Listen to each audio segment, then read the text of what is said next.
తిరుపతి ప్రసాదం అనగానే మనకు అందరికీ గుర్తొచ్చేది ఒక పవిత్రత. ఏడుకొండల వెంకటేశ్వర స్వామి అందరికీ ఆరాధ్య దైవం. అలాంటి పవిత్రత కలిగిన ఈ ప్రసాదంలోని వీరు కక్కుర్తి పడి కమిషన్కి వైసీపీ వాళ్ళు ఇంతటి దుశ్చర్య చేస్తారని నేనైతే ఎప్పుడు కూడా ఊహించలే. దేవుడితో చెలగాటాలు ఆడారు కాబట్టి 11 సీట్లకు పరిమితం. ఇక్కడితో ఆగదు. మీరు 5 సంవత్సరాలు ఏదైతే లడ్డూ ప్రసాదంలో ఆవు నెయ్యి వాడవలసింది వాడకుండా జంతువుల యొక్క నూనె, పంది యొక్క కొవ్వు ఇలాంటి వాటిని వాడి లడ్డూల్ని తయారు చేశారు అని అంటే వీళ్ళు అసలు ఏ విధంగా శిక్షించాలో కూడా అర్థం కావట్లే. వీళ్ళు ఇంకా దేవుడే శిక్షిస్తాడు. సిగ్గు, శరం, మానం, అభిమానం లేకుండా ఇంకా బయటకు వచ్చి మేము చేయలేదంటా ఉన్నారు. రిపోర్ట్స్ వస్తూ ఉన్నాయి. ముమ్మాటికి ఈ ప్రసాదంలోని ఇవన్నీ కూడా ఉన్నాయి. జంతువుల నూనె, ఆ యొక్క పంది మాంసం, పంది కొవ్వు ఇవన్నీ ఉన్నాయి. వాడవలసిన ఆవు నెయ్యి వాడలేదని స్పష్టంగా రిపోర్ట్స్ తేల్చి చెప్తా ఉన్నాయి. 5 సంవత్సరాలు ఈ పవిత్రతను అపవిత్రత చేశారు. ఈ 3 నెలల్లో మళ్ళా సరి చేసుకుంటా ఉన్నాం. ఇది 3 నెలల్లో ఈ వాస్తవాలు ఇవి బయటకు వచ్చినాయి. ఇంకెన్ని దౌర్భాగ్యమైన పనులు చేశారు ఈ వైసీపీ వాళ్ళు అర్థం కావట్లే. చేసి సిగ్గు శరం లేకుండా ఇంకా గౌరవపదంగా పట్టేసుకొని వచ్చి నోటికి ఎంత వస్తే అంత మాట్లాడుతున్నారంటే అన్నం తింటున్నారో గడ్డి తింటున్నారో కూడా వైసీపీ వాళ్ళు మాకు అర్థం కావట్లే. ప్రజలు చాలా ఆవేదన చెందుతూ ఉన్నారు. దేవుడు ప్రసాదంతోట, ఈ దేవుడు ప్రసాదంలోనే వీళ్ళకి కక్కుర్త కమిషన్లు, ఇక్కడ వీళ్ళు సంపాదించుకోవడానికి ఒక దారి. ప్రజలు గమనించాలి. ప్రజలు అన్ని వాస్తవాలు తెలుసుకోవాలి. ఇప్పుడు వచ్చి వైవి సుబ్బారెడ్డి గారు చెప్తున్నారు, ఎక్కడికంటే అక్కడికి వస్తాను ఛాలెంజ్ అన్నారు. మా యువ నాయకుడు లోకేష్ గారు చెప్పారు, ఆయన తిరుపతిలోనే ఉన్నానన్నారు. వెంకటేశ్వర స్వామి మీద ప్రమాణ స్వీకారానికి నేను సిద్ధంగా ఉన్నాను, ఆయన వస్తాడా వైవి సుబ్బారెడ్డి అని అడుగుతూ ఉన్నాడు.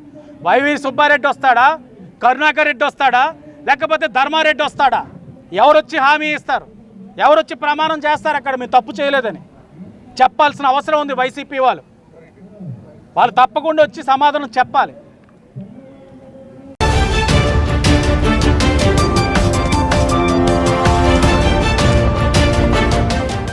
గారు వారి సందేశాన్ని ఇవ్వడానికి, అది మాత్రమే కాకుండా మనతో సంపాదించడానికి వారు వస్తారు కనుక ఎక్కువ సమయం తీసుకోదలుచుకోలేదు. అయితే మిమ్మల్ని అందరినీ కూడా నేను అభ్యర్థించేది ఒకటే, ఇది ఒక బృహత్తరమైనటువంటి కార్యక్రమం. ఎందుకంటే ఇది ఒక రకంగా మన సంస్కృతితో మన హస్తకళావృత్తులకు ఉన్నటువంటి అవినాభావ సంబంధం దృష్ట్యా మన సంస్కృతిని కాపాడుకుంటూ ఆ వృత్తుల్లో ఆధారపడి జీవిస్తున్నటువంటి వారి జీవితాల్లో మెరుగైనటువంటి మార్పు తీసుకురావాలని, అదేవిధంగా ప్రపంచంలో ఆ రంగాల్లో వస్తున్నటువంటి కొత్త మెళకువలు వాటి పట్ల కూడా అవగాహన కల్పిస్తూ ఏ విధంగా మన హస్తకళా వృత్తిని కాపాడుకోవాలి అనేటువంటి ఆలోచనతోటి ఈ విశ్వకర్మ యోజనని ప్రవేశపెట్టడం జరిగింది. అయితే ఇందాక అధికారులు మనకు తెలియజేశారు ఏ రకంగా దగ్గర 20 లక్షల మంది ఒక ఆంధ్ర రాష్ట్రంలోనే రిజిస్టర్ అయ్యారో వారు తెలియజేయడం జరిగింది. ఇక్కడ ఏమిటంటే ప్రధాని నరేంద్ర మోడీ గారు స్వయంగా వారు గాండ్లకులం నుండి వస్తున్నటువంటి సందర్భంలో వారికి ఈ హస్తకళా వృత్తుల వారు ఎదుర్కొనేటువంటి సమస్యలు, వారు పడేటువంటి ఇబ్బందుల పట్ల అవగాహన కలిగినటువంటి వ్యక్తిగా, అదేవిధంగా మన సంస్కృతిని వాళ్ళ పాశ్చాత్య సంస్కృతి ఒరవడిలో మనం అందరం కొట్టుకుపోతున్నటువంటి సందర్భంలో మన సంస్కృతిని కూడా పరిరక్షించాలి అనేటువంటి ఆలోచనతోటి వారు ఈ కార్యక్రమాన్ని తెర మీదకు తీసుకురావడం జరిగింది. మనందరికీ తెలుసు, మన హస్తకళా వృత్తులు అనేది మన భారతీయ సంస్కృతిలో అంతర్భాగం. ఇవాళ నెమ్మదిగా వాటి నుండి వైదొలగి మన భావితరాల వారు వేరైనటువంటి చదువులని, లేకపోతే ఉద్యోగాలని, ఉపాధి అవకాశాలని, జీవితంలో మంచి మార్పులు తీసుకురావాలనేటువంటి భావనతోటి మనకి వంశపారంపర్యంగా వస్తున్నటువంటి ఈ హస్తకళా వృత్తుల్ని ఒకంత నిర్లక్ష్యం చేస్తున్నటువంటి పరిస్థితి మనం చూస్తున్నాం. కనుక మోడీ గారు ఆ రకంగా మన హస్తకళల్ని కనుక మనం ఒక పక్క మనం కనుక నిర్వీర్యం చేసినట్లయితే మన సంస్కృతిని మనం నిర్వీర్యం చేసుకుంటాము. కాబట్టి వాటిని పరిరక్షించవలసినటువంటి బాధ్యత ప్రతి ఒక్కరి మీద ఉన్నది. అది మాత్రమే కాకుండా భావితరాల వారికి కూడా ఈ మెళకువలు కనుక నేర్పినట్లయితే 13 హస్తకళా వృత్తుల్ని వారు ఐడెంటిఫై చేశారు. ఈ 13 కూడా మనం చూసినట్లయితే దోబి అని ఇచ్చారు. దోబి అంటే చాకలి. నిన్న మొన్నటి వరకు చాకలికి చాలా గొప్ప స్థానం మన సంస్కృతిలో ఉండేది. ఏ మంచి కార్యం జరిగినా కూడా చాకలి లేకపోతే అసలు మన ఇళ్లలో మన శుభకార్యాలు జరిగేటువంటి అవకాశమే ఏ ఇంట్లో కూడా ఉండేది కాదు. కానీ ఇవాళ చూసినట్లయితే ఆ చాకలి అనేటువంటి వృత్తి కనుమరుగవుతూ లాండ్రీలని, పాలిష్లని ఇటువంటి కొత్త తెర మీదకి వస్తున్నటువంటి సందర్భంలో ఆ రకమైనటువంటి మెళకువలు కూడా మన చాకలికి తెలియజేస్తూ ఆ చాకలి వర్గాన్ని ఏ విధంగా కాపాడుకోవాలి అనేటువంటి ఆలోచన కనుకనే ఈ కార్యక్రమాన్ని తీసుకురావడం జరిగింది. అయితే మోడీ గారు ఏ రకంగా రూపకల్పన చేశారంటే ఒక వారం రోజుల పాటు ఆ వర్గాల వారికి మెళకువలు నేర్పిస్తారు. అయితే వారం రోజు మెళకువలు నేర్పిస్తున్నటువంటి సందర్భంలో రోజుకి 500 రూపాయలు మన స్కిల్ సెంటర్ కనుక వెళ్ళి అక్కడ స్కిల్ డెవలప్మెంట్ కనుక తీసుకున్నట్లయితే రోజుకి 500 రూపాయలు మనకి పారితోషికం మనకి ప్రభుత్వమే మనకి ఇస్తుంది.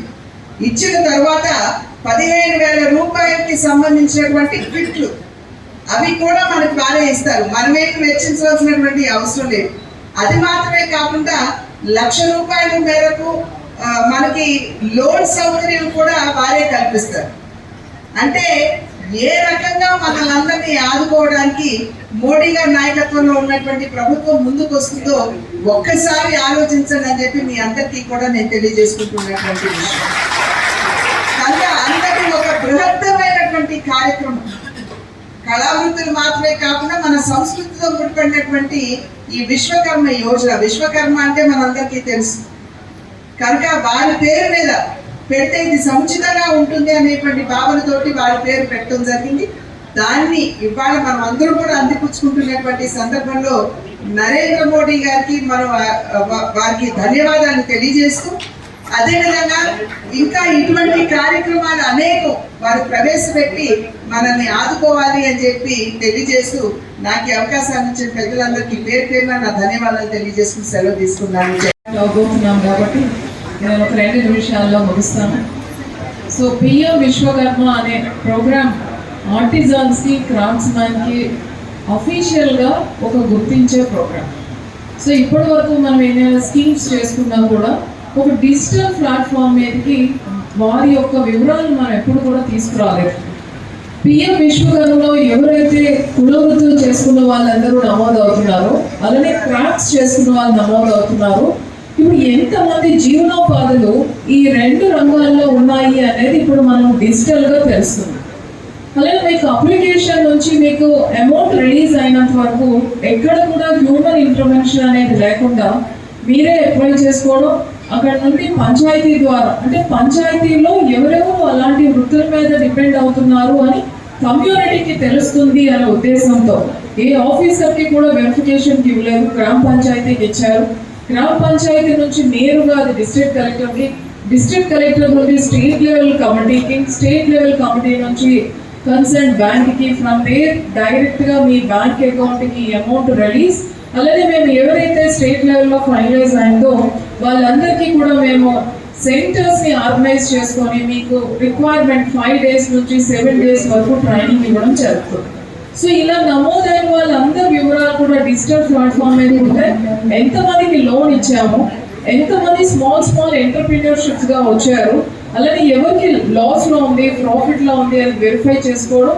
తద్వారా మీకు మార్కెటింగ్ కూడా జెమ్లో మీకు స్పేస్, అలాగే ఎవరైతే పెద్ద గ్రాఫ్ట్స్ వర్క్స్ చేస్తున్నారో వాళ్ళందరికీ కూడా జెమ్లో మీకు ఇంట్రడ్యూస్ చేయబడుతుంది. అలాగే ఆన్లైన్ ప్లాట్ఫామ్ కూడా తీసుకొస్తారు. అంటే రిజిస్ట్రేషన్ నుంచి మీరు బిజినెస్ చేసుకొని మీరు ఏవైతే మీరు ప్రొడ్యూసర్స్ ప్రొడక్ట్స్ చేశారో వాటిని డిజిటల్ ప్లాట్ఫామ్లో సేల్ చేసినంత వరకు ఎండ్ టు ఎండ్ మానిటర్ చేయబడుతుంది.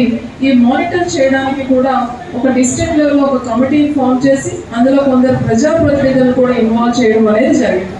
అయితే మన జిల్లాలో చాలా వరకు టైలర్స్గా నమోదు అవడం వలన అది ఆ పాపులేషన్తో కంపేర్ చేస్తే అది కరెక్ట్ కాదు అని మనకి చాలా వరకు రిజెక్ట్ అవుతున్నాయి. ఈ ఫోరం ద్వారా నా రిక్వెస్ట్ ఏంటంటే ఎవరైతే ఇక్కడ మీటింగ్కి అటెండ్ అయ్యారో మీ అందరికీ కూడా పిఎం విశ్వకర్మ యోజన మీద పూర్తి అవగాహన ఉంది కాబట్టి మనం నోటిఫై చేసిన కుల వృత్తులు అండ్ క్రాఫ్ట్స్ ఎవరైతే చేస్తున్నారో వాళ్ళందరికీ కూడా దయచేసి అవగాహన పెంచి వాళ్ళందరూ నమోదైనట్టుగా చేయండి. మీకు కూడా కన్సర్న్ డిపార్ట్మెంట్స్ మరీ ముఖ్యంగా డిఆర్డిఏ ద్వారా అలానే స్కిల్ డెవలప్మెంట్ ద్వారా ఇలాంటి వాళ్ళందరినీ అలానే బీసీ వెల్ఫేర్ డిపార్ట్మెంట్ ద్వారా కూడా ఐడెంటిఫై చేసి వాళ్ళందరూ కూడా రిజిస్టర్ చేసుకొని మరింత మంది దీని ద్వారా లబ్ధి పొంది వాళ్ళ జీవనోపాధిలో మంచి ఇంప్రూవ్మెంట్ తీసుకురావాలని కోరుకుంటున్నాం. మీ అందరికి కూడా మీ అందరి సహకారం కూడా ఆశిస్తూ ఈ మంచి అవకాశాన్ని ఇచ్చిన అందరికీ కూడా ధన్యవాదాలు.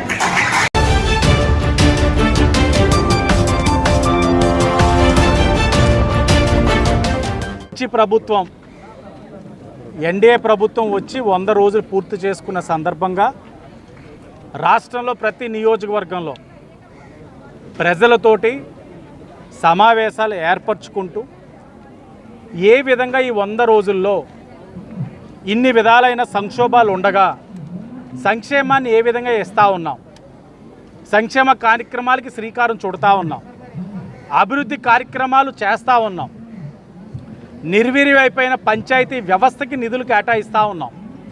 ఇలాగ ఇన్ని సంక్షేమ కార్యక్రమాలు 100 రోజులు ఆర్థికపరమైన సమస్యలు ఉన్నాయి, ఎలా చేస్తున్నాం అన్నది ప్రజలకి తెలియచేస్తూ చైతన్యవంతుల్ని చేస్తూ వాళ్ళకి ప్యాంప్లెట్ రూపంలోనే ఇస్తూ ప్రతి ఇంటికి కూడా స్టిక్కర్ అంటిస్తూ ఈరోజు కార్యక్రమం చేయబోతా ఉన్నాం.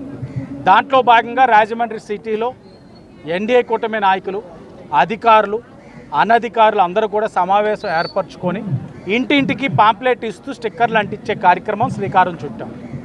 ప్రధానంగా ప్రజలందరినీ ఒకటే కోరుతా ఉన్నాం, ఇన్ని ఆర్థికపరమైన సమస్యలు ఉండగా అప్పు చేయకుండా ఇచ్చిన మాటకు అనుగుణంగా 3,000 పెన్షన్ని 4,000 చేస్తున్నాం, 3,000 ఉన్న పెన్షన్ని 6,000 చేస్తున్నాం, అన్నా క్యాంటీన్ని ప్రారంభించుకున్నాం, ఉద్యోగస్తులకు 1వ తారీఖున అటెన్షన్గా జీతాలు ఇస్తూ ఉన్నాం.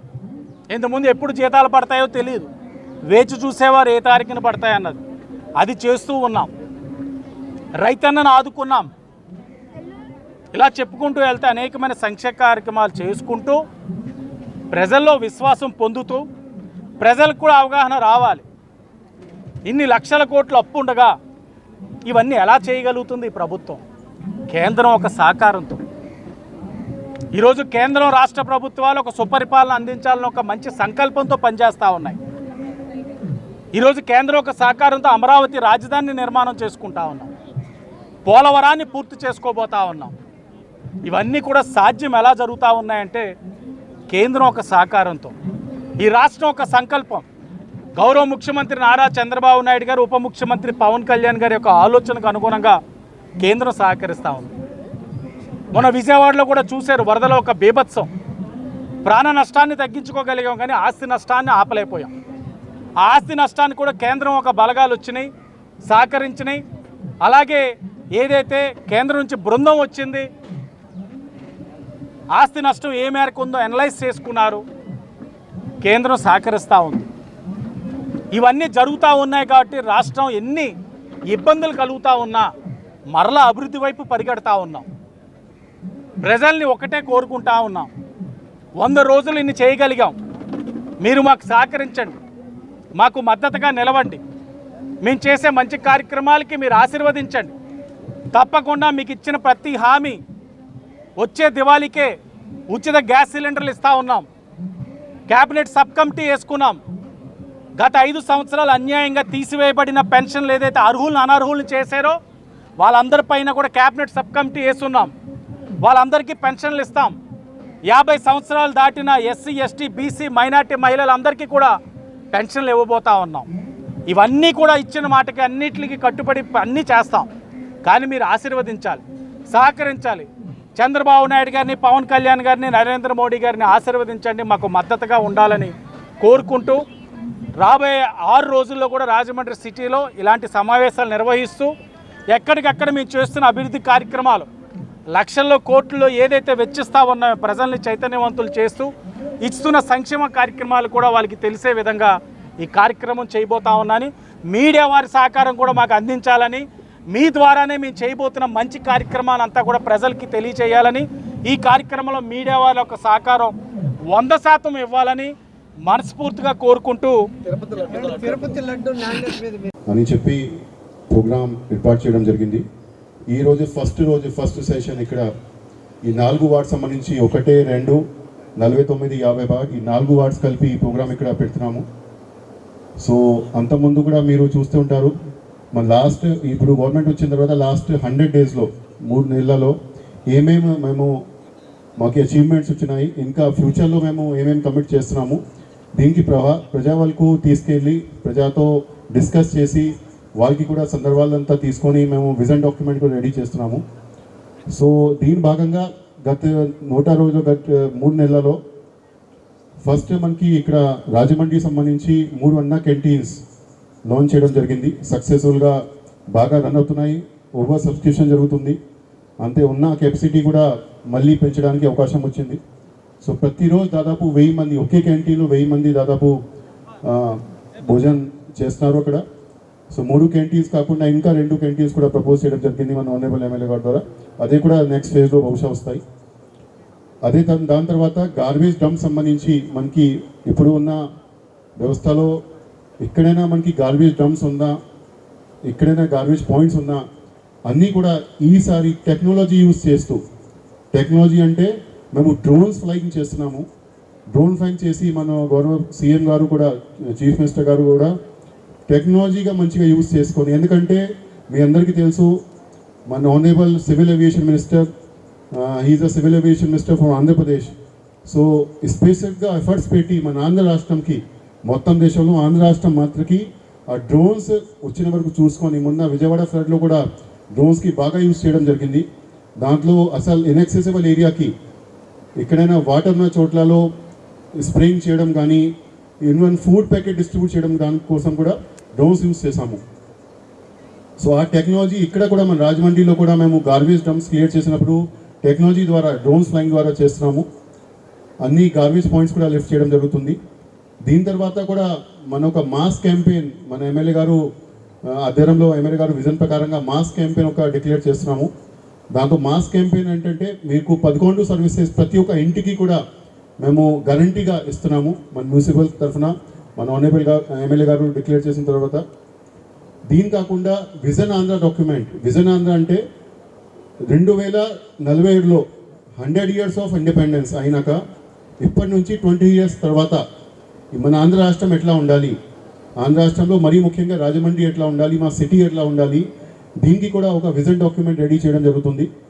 సో దీనికి సంబంధించి కూడా నిన్న మన రాష్ట్ర ప్రభుత్వం నుంచి అన్నీ కూడా ఆదేశాలు, గైడ్లైన్స్ కూడా జారీ చేయడం జరిగింది.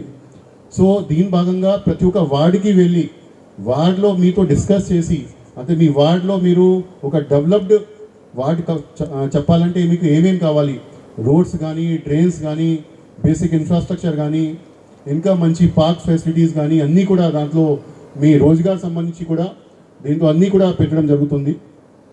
మరీ ముఖ్యంగా ఇక్కడ స్కిల్ సంబంధించి కూడా స్కిల్ సెన్సస్ స్టార్ట్ అయింది. ప్రతి ఒక్క ఇంటిలో ఉన్న మహిళలు కానీ, అక్కడ ఉన్న యూత్ కానీ, వాళ్ళకి ఎడ్యుకేషన్ క్వాలిఫికేషన్ ఏంటి, వాళ్ళు ఏమేమి చేయొచ్చు ఆ రోజ్గార్ కావాలంటే దానికి స్కిల్ సెన్సస్ కూడా చేయడం జరుగుతుంది. సంవత్సరాల వయసు గల ముఖ్యమంత్రి సాక్షాత్ వరద నీటిలో దిగి ప్రజలకి అందించిన సర్వీసును మనం దృష్టిలో పెట్టుకుని అంత ప్రభుత్వ యంత్రాంగాన్ని కూడా రూట్ లెవెల్లో తీసుకొచ్చి ఒక వారం 10 రోజుల్లో వరద ముంపు బాధితులందరినీ రక్షించి కాపాడి ఒక స్థాయికి తీసుకొచ్చిన ఆ మహానుభావుడికి ఈ వేదిక ద్వారా వారికి ధన్యవాదాలు తెలియపరచుకుంటున్నాం. అలాగే ఈ 100 రోజుల పరిపాలనలో ప్రభుత్వ ఉద్యోగులకి 1వ తారీఖున పడాల్సిన శాలరీ కూడా కొంతమందికి 5వ తారీఖున, కొంతమందికి 10వ తారీఖున, అలా రకరకాల తారీఖుల్లో పడి కొంతమంది సగం ఒకసారి కానీ 1వ తారీఖునే అందరికీ శాలరీస్ పడే రీతిగా నిర్ణయం చేయడం, అలాగే మెగా డిఎస్సి పెట్టి 16,000 చిల్లర ఉద్యోగాలు ఇవ్వడం, 1000 రూపాయల పెన్షన్ని 4,000 చేసి 4,000 హామీని ఎలక్షన్ ముందు 3 నెలలు కలిపి 7,000 ఒకే రోజు సచివాలయ సిబ్బందిని పెట్టి, పార్టీ యంత్రాంగాన్ని పెట్టి, ప్రభుత్వ యంత్రాంగాన్ని పెట్టి ఒకే రోజు డిస్ట్రిబ్యూషన్ చేసిన ఘనత ఈ ప్రభుత్వం ఉంది. 250 పెంచుకుంటూ వెళ్తాం అన్నారు. అది ఎప్పుడు పెంచుకుంటారు? చివరికి 5 ఏళ్ళు అయిపోయేటప్పటికి 3000 దగ్గరికి వచ్చారు. అది మన చంద్రబాబు నాయుడు గారు ఆ విధంగా ఉండదు. ఇచ్చిన మాట నిలబెట్టుకునే సామర్థ్యం, ఆయన యొక్క శక్తి యుక్తులు ఆయనకి బాగా తెలుసు. ఇచ్చేదే మాట ఇస్తారు తప్ప ఏదో మాట ఇచ్చేసి ఎగగొట్టడం అన్నదాన్ని చేతకాని పని. ఆయన వచ్చిన వెంటనే 4000 రూపాయలు వెంటనే పెన్షన్ ఇచ్చి, దానికి మళ్ళీ మొట్టమొదటి విడతగా 7000 రూపాయలు ఏర్పాటు చేయడం జరిగింది. అంటే ఎరియర్స్తో సహా ఇస్తాను అని చెప్పి అన్న మాట నిలబెట్టుకున్నారు ఆయన.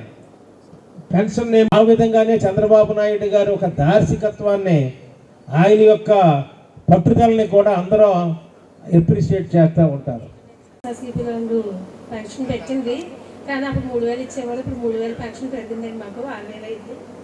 ఈ సెక్రటరీ వాలంటీర్ల కన్నా ముందే సెక్రటరీ ఎర్లీ మార్నింగ్ వచ్చి మాకు పెన్షన్ ఇస్తున్నారండి. మాకు ఆర్థికంగా ఆదుకున్నందుకు చంద్రబాబు నాయుడు గారికి కృతజ్ఞతలు. ముఖ్యంగా ఒక మాట చెప్పాలనుకుంటున్నాను. ఏ దేశమేగినా ఎందుకు లీడినా పొగడిరారా నీ తల్లి భూమి భారతిని, నిలుపురా నీ జాతి నిండి గౌరవము అనే మాట అందరికీ వర్తించదు. ఎవరో పెద్ద కవి చెప్పారు, కానీ మన అన్నగారైన చంద్రబాబు నాయుడు గారికి వర్తిస్తుంది. ఎందుకంటే ఏ దేశం వెళ్ళినా ఎక్కడ కాలు పెట్టినా కూడా ఆయన మన బాధ్యతలు, మన పనులు, మన లేనరకం అన్నీ చెప్పి ఎన్నో కొత్త కొత్త పద్ధతులు అన్నీ తీసుకొస్తున్నారు. బట్ నేను చెప్పాల్సింది ఏంటంటే, నాకు 2007 నుంచి పెన్షన్ వస్తుంది. అప్పుడు 200. నాకు ఆ విలువ తెలియదు. ఎందుకంటే నాకు చిన్న వయసు, నాకేం తెలియదు. నాకు 2006లో నా భర్త అనివార్య కారణాల వల్ల చనిపోయారు. అయితే 2006లో 200 నుంచి ఒకేసారి 800 పెరిగింది. అది ఎందుకో ఏంటో నాకు అంతగా తెలియదు. కానీ నాకు ఓటు వచ్చినప్పటి నుంచి కూడా నేను తెలుగుదేశానికే వేస్తున్నాను. మా నాన్నగారి దగ్గర నుంచి నాకు అది అలవాటు. నాకు తెలుగుదేశం అంటే చాలా అభిమానం. అయితే 800 నుంచి 1000 రూపాయలు అయిపోయింది. 1000 రూపాయల నుంచి 2000 అయిపోయింది. బట్ 2000 తర్వాత ఈయన మన జగనన్న గారు వచ్చేసి నేను ఇచ్చేస్తాను, మీకు పొడి చేస్తాను, తినేస్తాను, చంపేస్తాను అన్నారు. ఆ చంపేసే మాట ఒకటే నిలబడింది, మిగతా ఏమీ జరగలేదు. అయితే ఎవరైనా ఇంత తెలివిగా ఇంత గర్వంగా మాట్లాడడానికి మాలాంటి వాళ్ళు ఎవరు కూడా భయపడేవారు. సారీ అండి, 2 నిమిషాలు అన్నారు, నేను మాట్లాడుతున్నాను, ఏమీ అనుకోవద్దు. అయితే పొడి చేసే మాట మాత్రం ఖాయం అయిపోయింది. ఇలా ధైర్యంగా చెప్పాలంటే మా అందరికీ గుండెల్లో బాధ, భయం ఉండేది. బయటకు వచ్చి చెప్పాలంటే భయం వేసేది. ఎవరేమంటారో, ఎక్కడికి వెళ్తే ఎవరేం చేస్తారో. ఈ రేపిస్టులు కూడా ఎక్కువ పెరిగిపోయారు కదండి, అందుకు భయం వేసేది. అయితే తర్వాత మాకు 3000 మీకు చాలా చాలా చేసేస్తాను. ఎంతండి, సంవత్సరానికి 250 రూపాయలు. నేను ఒక జాకెట్ కుడితే 250 రూపాయలు తీసుకుంటాను. నేను ట్రైలరింగ్ చేస్తాను. అయితే ఇలా పెరిగి ఈ లోపల ఎంతోమంది చచ్చిపోయారు. ఈ 100 రోజుల పరిపాలన చూసి ప్రజలు ఏ రీతిగా చంద్రబాబు నాయుడు గారిని, ప్రభుత్వాన్ని ఏ రీతిగా గౌరవిస్తున్నారు అనేది మనం ఈ 100 రోజులు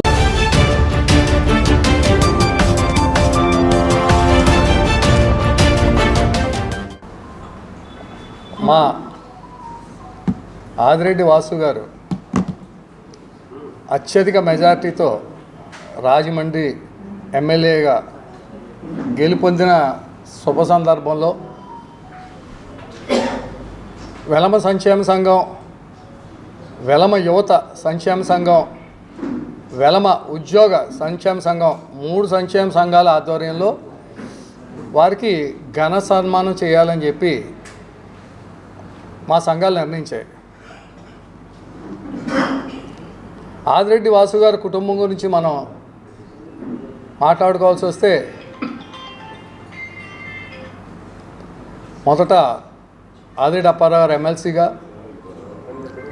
తర్వాత వీరరాఘవం గారు మేయర్గా, వారి కోడలు భవానీ 2014 ఎమ్మెల్యేగా, 2019లో ఎమ్మెల్యేగా, 2024లో ఆదిరెడ్డి వాసు గారు ఎమ్మెల్యేగా గెలుపొందారు.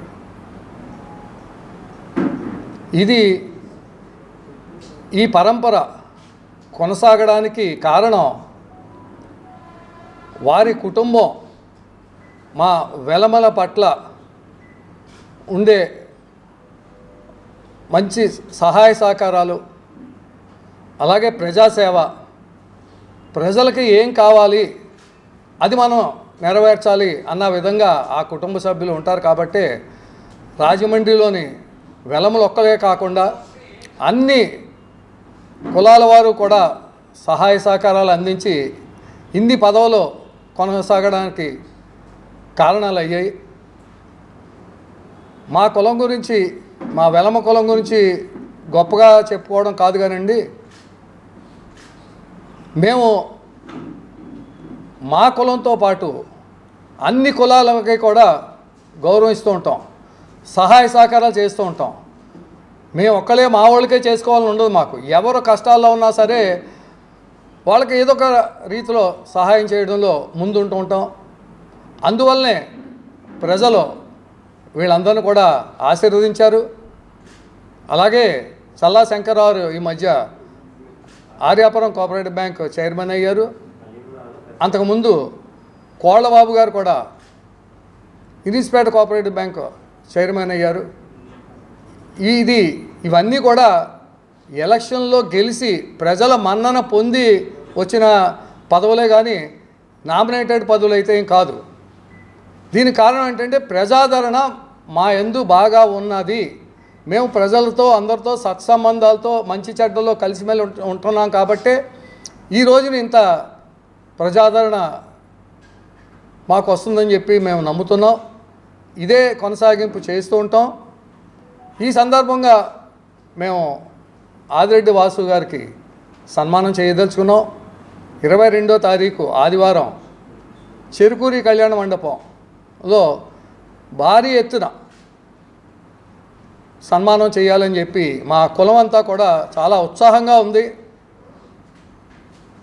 ఎందువల్లంటే 2019లో గెలవడం చాలా గొప్ప. ఎందువల్లంటే అప్పుడు వారు తెలుగుదేశం పార్టీ తరఫున పోటీ చేశారు. 2019లో తెలుగుదేశానికి ఎదురుగాలి వీచినా సరే ఆ గాలిలో నిలబడి 32,000 మెజార్టీతో గెలిచారంటే వారు ప్రజల పట్ల, రాజమండ్రి ప్రజల పట్ల ఏ రీతిగా ఉంటున్నారో మనకి అర్థమవుతూ ఉంటుంది. అంతకు మించి ఈసారి 72,000 మెజార్టీతో వాసు గారు గెలవడం మాకు అందరికీ ఆనందకరం. ఈ శుభ సందర్భంలో ఘనంగా సన్మానించుకోవాలని చెప్పి మేమందరం నిర్ణయించి, అది మీ ద్వారా వెలమ కుటుంబాలందరికీ చేరు అవ్వాలని ఇదే పిలుపుగా తీసుకొని వెలమలందరూ కూడా ఈ మహోత్సవానికి, ఈ సన్మాన మహోత్సవానికి విచ్చేసి దీన్ని గ్రాండ్ సక్సెస్ చేయాలని చెప్పి మనసారా కోరుకుంటున్నాం. చీఫ్ గెస్ట్లు మాకు రాజమండ్రికి మేము ఎప్పుడు కూడా ఒక 25,000-30,000 మందితో వన సమారాధన చేస్తాం. అప్పుడు కూడా చీఫ్ గెస్ట్ల కింద ఎవరిని పిలవడం ఆనవాయితీగా లేదు మాకు. అందువల్లనే మేము రాజమండ్రి, నేను చెప్పిన 3 సంక్షేమ సంఘాల ఆధ్వర్యంలోనే రాజమండ్రి వరకే చేసుకుంటాం. మిగతా రాజమండ్రి చుట్టుపక్కల ఉన్న గ్రామాల వారికి కూడా మేము ఇన్విటేషన్లు పంపించాం. వాళ్ళు వస్తారు, కానీ చీఫ్ గెస్ట్ల కింద వేరే ఎవరిని పెట్టుకోవాలని మేము అనుకోలేదండి. పేర్లండి కిలపర్తి శ్రీను గారు,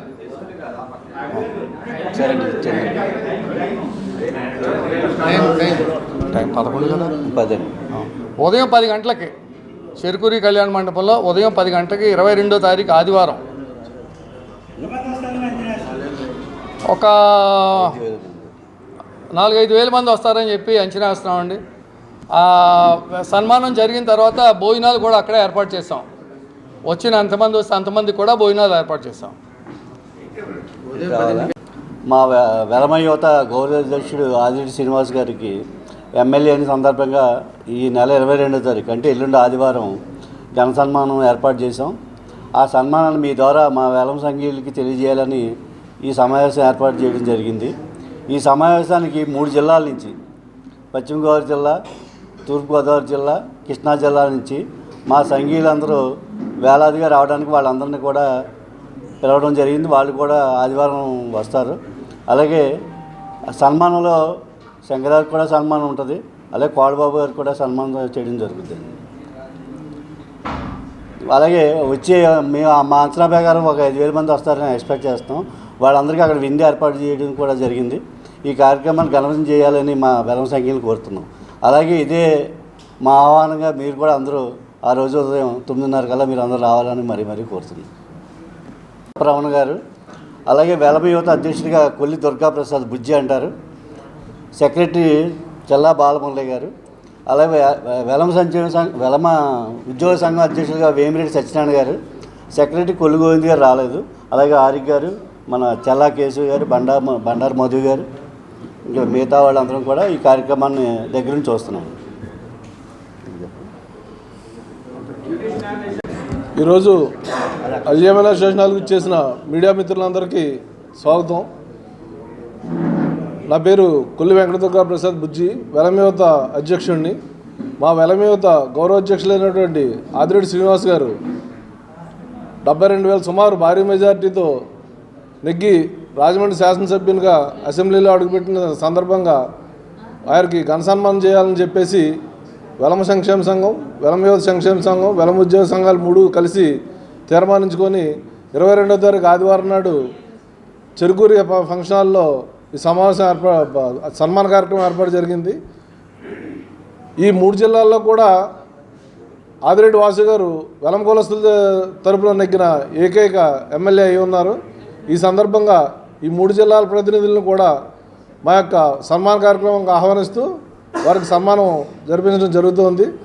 కావున ఈ సందర్భాన్ని పురస్కరించుకొని ఈ విషయాన్ని రాజమండ్రి ప్రజలకు, మా వెలమ సంఘీయులకు మీ ద్వారా తెలియజేయడం కానీ మీడియా సమావేశం ఏర్పాటు చేయండి. సెలవు.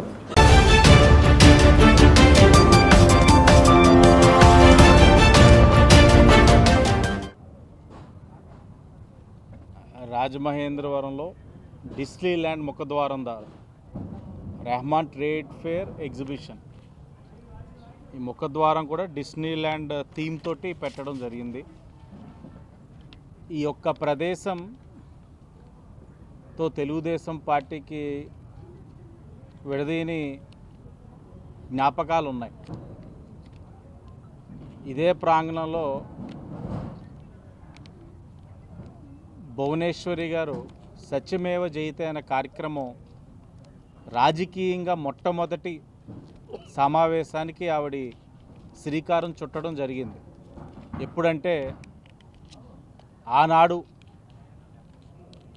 ప్రతిపక్ష నాయకుడిగా ఉన్న చంద్రబాబు నాయుడు గారిని అన్యాయంగా అరెస్ట్ చేసి జైల్లో పెట్టినప్పుడు ఆవిడ ఇదే ప్రాంగణంలో సత్యమేవ జయతే అని మీటింగ్ పెట్టినప్పుడు ఏదైతే ఈ రోజున ఎగ్జిబిషన్ ప్రారంభించుకుంటామన్నామో వీళ్ళకే ఆ రోజు పర్మిషన్ వచ్చింది.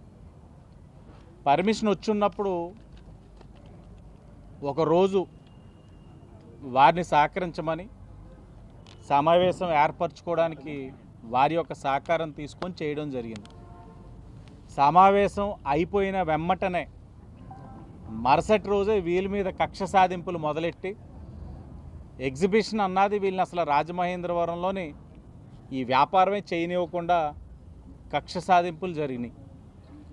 మరలా వారు సంప్రదించినప్పుడు మేమే అధికారులతో మాట్లాడి వాళ్ళకి మరలా పర్మిషన్లు ఇప్పించి ఇంకో ప్రాంగణం ఎక్కడో చూస్తామన్నారు. లేదు, ఎక్కడైతే మీకు అన్యాయం జరిగిందో అక్కడే న్యాయం జరగాలి, ఇదే ప్రాంగణంలోనే మీరు ఎగ్జిబిషన్ పెట్టండి అని చెప్పి వాళ్ళకి అన్ని విధాలుగా కూడా తెలుగుదేశం పార్టీగా మేము సహకరించడం జరిగింది. మీరు చూసినట్లయితే గతంలోనే నాకు బాగా గుర్తు, మా మైనార్టీ నాయకులు చాన్ బాషా గారు కూడా రాజమహేంద్రవరంలో ఎగ్జిబిషన్ పెట్టుకుంటారని చెప్పి ఒకరిని తీసుకొచ్చారు. తీసుకొచ్చినప్పుడు జేఎన్ రోడ్లో జమీందార్ ఫనీ గారు ఉన్నారు, క్రెడాయిలోని కీలక పాత్ర పోషిస్తారు. ఆయన ఖాళీ సైట్ మీ అందరికీ తెలిసిందే, జేకే కళ్యాణ మండపం పక్కన. దాంట్లో ఫనీ గారు అంగీకరించారు, అధికారులకి అర్జీ పెట్టుకున్నారు, పర్మిషన్ కోరారు, ఎగ్జిబిషన్ పర్మిషన్ అయిపోయింది.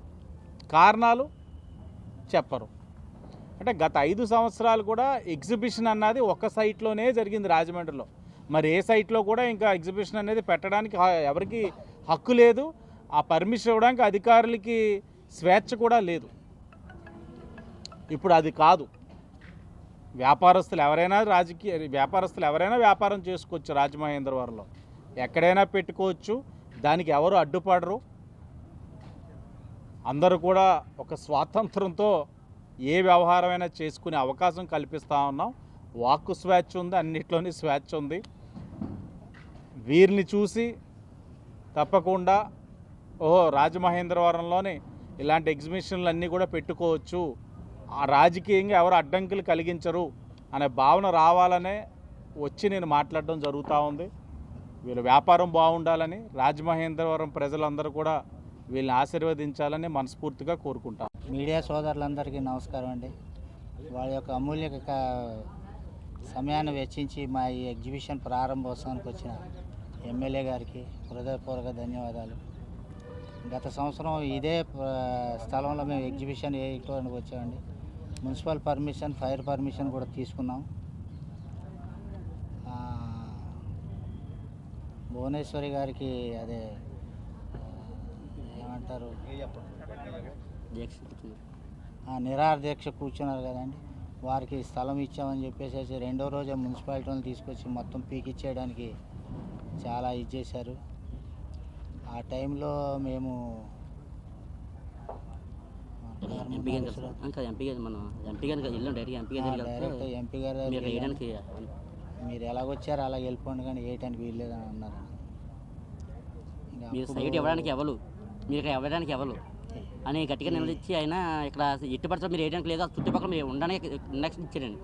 మీరు ఎక్కడ ఉన్నా సరే మేము అది చూస్తాను అని చెప్పి ఎంపీ గారు అప్పుడు సరే కలెక్టర్ ఆఫీస్ దగ్గరికి వెళ్ళాము. మేము కలెక్టర్ ఆఫీస్ దగ్గరికి వెళ్తే సార్ అలా కాదు సార్, మేము అన్ని బీచ్ అని చేసుకున్నాం, ఒక వారం రోజులు చేసి ఇక్కడ నుంచి వెళ్ళిపోతాం సార్, లాస్ అయిపోయిందంటే నేను ఎవడెట్టమన్నాడు ఇక్కడ లాస్ అవుతా సత్తా సావండి మీరు ఏంటి, ఎవరిని అడుగుతారు మీరు, ఎవరిని అడిగి అసలు ఊళ్ళో అడిగెట్టారు అని ఇలాగ నిలదీసి పోరా ఇక్కడ నుంచి మీరు పెట్టి పోనరా అని అడిగారు కలెక్టర్ గారి ఆఫీస్లో.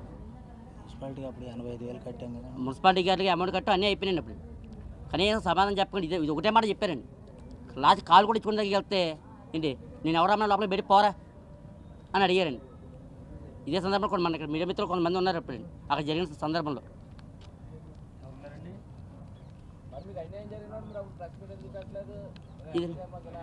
ఇప్పుడు అప్పటికే లాస్ అయిపోయి మొత్తం అంతా అయిపోయింది. ఎవరిని అడిగి మాకు లోకల్ అడుగు చెప్పినట్టు ఉండొచ్చండి. మీడియా మిత్రులు కోర్టుకు కూడా వెళ్దామని అన్నారండి. మేము అన్ని రోజులు ఆగితే ఇంతమంది తినాలండి. ఈ ఒక్కొక్క షాప్ ఉన్నారంటే వాళ్ళందరికీ వెనకాల ఫ్యామిలీస్ ఉన్నాయండి. ఎన్ని రోజులు కూర్చుని తింటాం సార్? అక్కడికే మేము ఇవన్నీ ఫిట్ చేసి ఎమ్మెల్సీ గారు కూడా మాట్లాడి, మన ఆదిల్ అబ్బాయి గారు కూడా మాట్లాడి మీరు అలా కాదు మేము అక్కడ ఉండండి, ఎందుకు ఎత్తుకు చూస్తాను ఆ లెవెల్ ఆపడానికి కూడా అప్పుడు నిలదీసి మాకు సపోర్ట్ కూడా చేశారండి. అప్పటికి 4-5 రోజులు కూడా గడిచిపోయింది. మనకి వేరే మార్గం కూడా లేదండి. ఇప్పుడు వెళ్ళకపోతే మన దగ్గర ఉన్న వెనకాల జనం తింటా కూడా ఉండదు మాట. ఆ పరిస్థితిలో ఉన్నాం మేము. 8 లక్షల పైన పోయింది. లారీ కిరాయిలు, లేబరు, అక్కడ లోడింగ్, ఇక్కడ అన్లోడింగ్.